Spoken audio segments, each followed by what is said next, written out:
Month, KPRC2 is focusing on mental health awareness. The local nonprofit National Alliance on Mental Illness Greater Houston offers resources and support for our community. Joining us live to talk more about the organization is Dr. Glenda DeMoss and Angelina Hudson. Thank you both for coming in. I know it was a little tricky getting here with this weather, so we appreciate your time.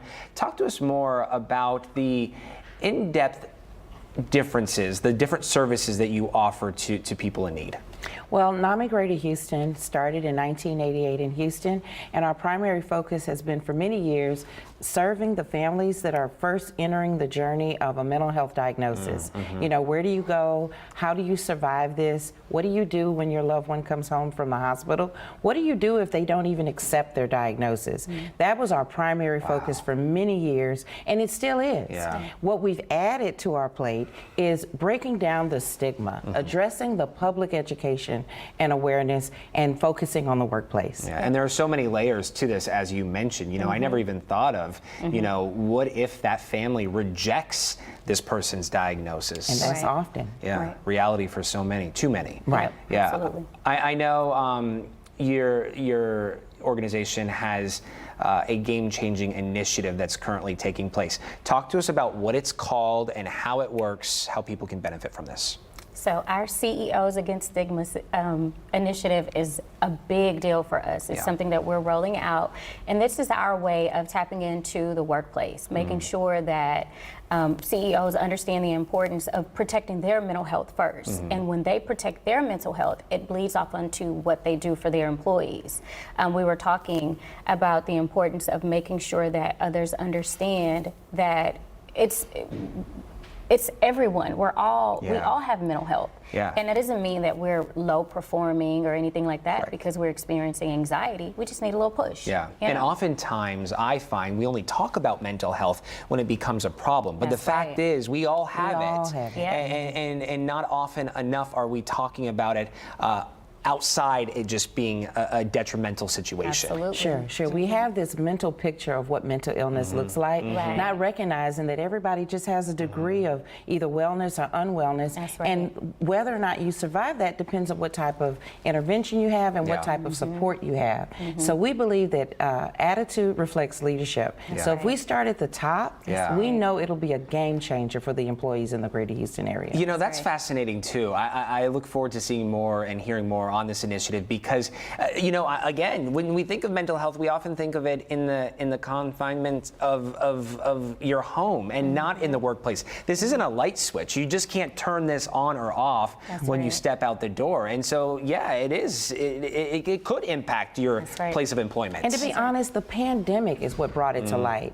Since a post-pandemic era, when it was really bad in 2020 and 2021, people are now returning. There are no more remote jobs, right? People are going back into the workplace, but there's things that are different now. People are considering their work-life balance and their balance on their anxiety and stress. And stress is the #1 trigger. If there's an underlying mental health problem, stress is enough to where that trigger will show up not only at home, not only on the freeway in rush hour traffic, but it'll also show up at the workplace. So we have EAP programs. There are a lot of employers that are doing a lot to address mental health in the workplace. You know, they have presentations and trainings for their staff, but we're still kind of losing the battle because of the stigma, the shame, the blame, the guilt associated with mental health problems. It keeps it a secret. And so NAMI is there saying, come on, CEOs, join. Let's work. Let's talk about it and let people know they can reach out for help and keep their jobs. And reaching out for help,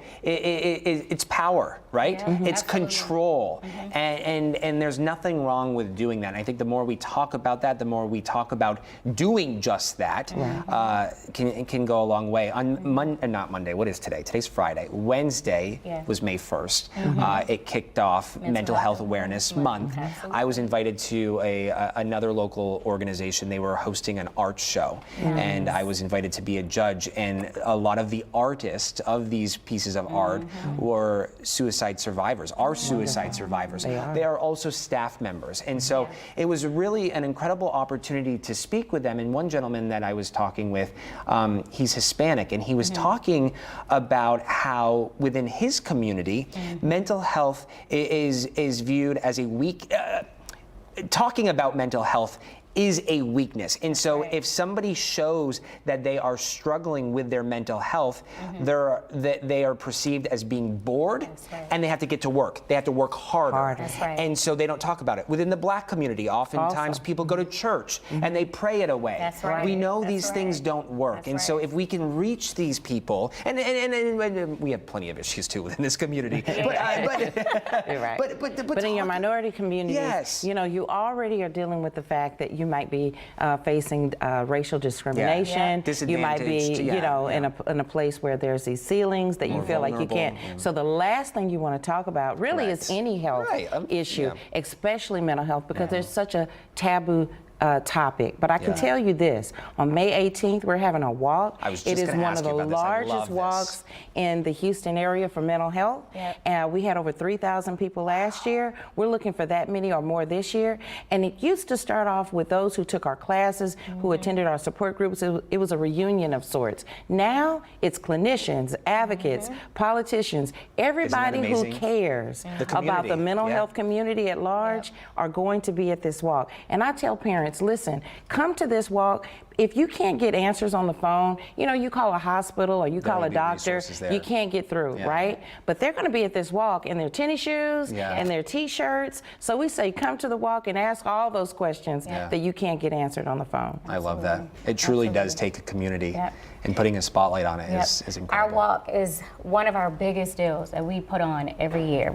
Now, we have the pleasure this evening of hosting some of our amazing CEOs at the Porsche Sugarland dealership. Shout out to Porsche. I know you want to stay Yes. quiet on this, but they have been so supportive in making sure that, Yeah. you know, they lay a platform for CEOs, a backdrop, giving Yeah. them an opportunity to be welcomed and supported. And we have that dialogue in a very comfortable setting Yeah. on the importance of supporting the mental health of your employees, because it's important. Now is the time for us to work very hard to remove the stigma that has been attached for so many decades. Yeah, it's I was ingrained sharing- in so many lifestyles. Yeah. And so many It's the people's butt of every lives. joke. Absolutely. It's the slapstick humor in all the movies. Yeah. But it's a tragedy for families who have to walk this journey. That's right. And so we honor them. We honor their courage to share their story.